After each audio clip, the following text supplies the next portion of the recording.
સૌથી પહેલા મિત્રો તમારે ગૂગલ ક્રોમ ઓપન કરવાનું છે અને અહીંયા આગળ સર્ચ બારમાં તમારે આઈ ખેડૂત સર્ચ કરવાનું છે. ફર્સ્ટમાં જે લિંક આપેલી છે આઈ ખેડૂતની એના પર તમારે ક્લિક કરવાની છે. એના પર તમે ક્લિક કરશો એટલે એક આ રીતે નવું એક ડેશબોર્ડ એટલે કે નવું પેજ આવી જશે. અહીંયા આગળ તમારે ચોકડી પર ક્લિક કરવાની છે. પછી આ રીતે જે પેજ આવે અહીંયા ખૂણામાં એક લોગિન ઓપ્શન આપેલો છે. લોગિન પર તમારે ક્લિક કરવાની છે. અને મિત્રો અહીંયા આગળ જો તમે લાભાર્થી નોંધણી જો કરેલી હોય તો તમે અહીંયા આગળ તમારો મોબાઈલ નંબર અને પાસવર્ડ નાખી કેપ્ચર નાખી અને એને તમે લોગિન કરી શકો છો. અથવા તમે લોગિન નથી કર્યું તો લાભાર્થી નોંધણી પર ક્લિક કરી અને તમારી ડિટેલ બધી અહીંયા આગળ ભરી લેવાની છે ને પછી તમારે અહીંયા નોંધણી કરી લેવાની છે. નોંધણી કર્યા પછી અહીંયા લોગિન પર તમારે ક્લિક કરી અને તમારો જે મોબાઈલ નંબર છે જ્યારે તમે નોંધણી કરી હતી એનો જે મોબાઈલ નંબર છે એ મોબાઈલ નંબર તમારે નાખી દેવાનો છે. તો અહીંયા આગળ મોબાઈલ નંબર પાસવર્ડ અને પાસવર્ડ જો ભૂલી ગયા તો ઓટીપી મોકલીને પણ તમે અહીંયા લોગિન કરી શકો છો.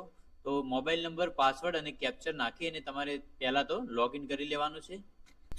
આ રીતે તમારી સામે એક નવું પેજ આવી જશે. મિત્રો તો અહીંયા આગળ અરજીનો જે ઓપ્શન આપેલો છે એના નીચે એક વિભાગનો ઓપ્શન છે. તો અહીંયા આગળ વિભાગ પસંદ કરો. અહીંયા આગળ ક્લિક કરી અને ખેતીવાડી ઓપ્શન સિલેક્ટ કરી અને શોધો એના પર ક્લિક કરવાની છે. એટલે અહીંયા આગળ જે તમને અહીંયા આગળ ઘણા બધા ઘટકો જોવા મળશે, ઘણી બધી યોજનાઓ જોવા મળશે. એટલે આપણે અહીંયા આગળ ટ્રેક્ટરની સબસિડીની યોજનાનું અહીંયા જે અરજી ફોર્મ છે એ ભરવાનું છે. તો મિત્રો અહીંયા આગળ જે અરજી કરો એનો ઓપ્શન આપેલો છે એના પર ક્લિક કરવાની છે. પણ એના પહેલાં મિત્રો આ જે છે આજે 15/11 થી લઈને 29/11 સુધી તમે એની અરજી કરી શકો છો. અરજી કરવા માટે અહીંયા ઓપ્શન આપેલો છે અરજી કરો એના પર ક્લિક કરવાની છે. એટલે આ રીતે એક પેજ આવશે. તો અહીંયા આગળ માટે ક્લિક કરો એના પર ક્લિક કરવાની છે તમારે. એના પર ક્લિક કરશો એટલે એક નવું પેજ આ રીતે આવી જશે. અહીંયા આગળ તમારી બધી વિગતો આપેલી હશે. જે વિગતો અહીંયા નથી ભરેલી એ વિગત અહીંયા તમારે ભરવાની રહેશે. તમારું નામ અહીંયા આપેલું છે, સરનામું આપેલું છે, જિલ્લો તમારો આપેલો છે, તાલુકો, તમારું ગામ, પિનકોડ નંબર, લિંગ, એની અંદર તમારે સ્ત્રી પુરુષ જે તે હોય સિલેક્ટ કરવાનું છે.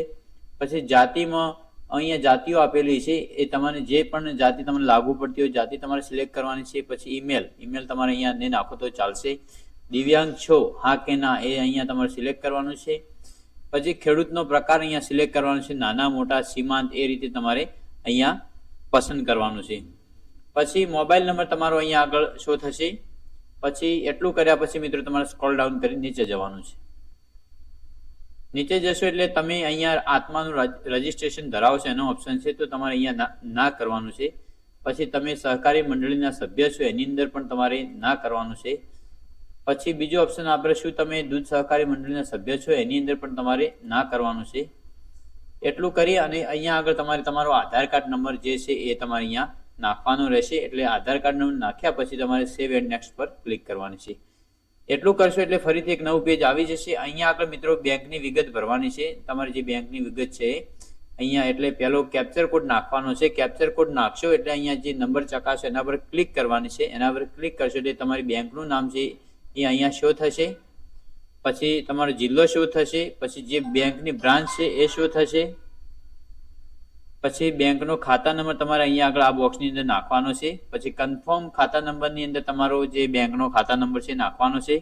પછી અરજદારનું નામ બેંક પ્રમાણે એટલે બેંકની પાસબુકમાં જે નામ છે એ નામ તમારે અહીંયા ટાઈપ કરવાનું છે. પછી અરજદારનું સરનામું બેંક પ્રમાણે જે તે સરનામું છે બેંકના એકાઉન્ટમાં તમારું એ સરનામું તમારે અહીંયા ટાઈપ કરવાનું છે.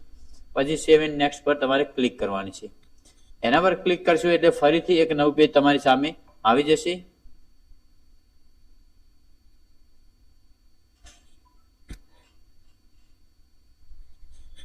આ રીતે તમારી સામે એક પેજ આવી જશે. અહીંયા આગળ તમારે સિલેક્ટ કરવાનું છે. પછી ફરીથી સેવ એન્ડ નેક્સ્ટ પર ક્લિક કરવાની છે.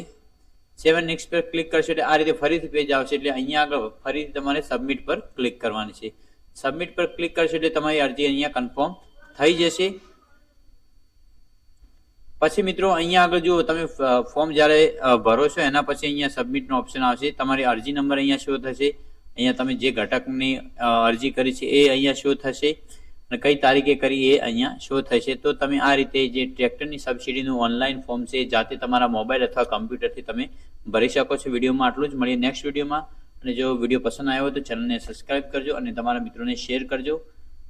મળીએ બીજા વિડીયોમાં. ત્યાં સુધી જય હિન્દ, જય ભારત.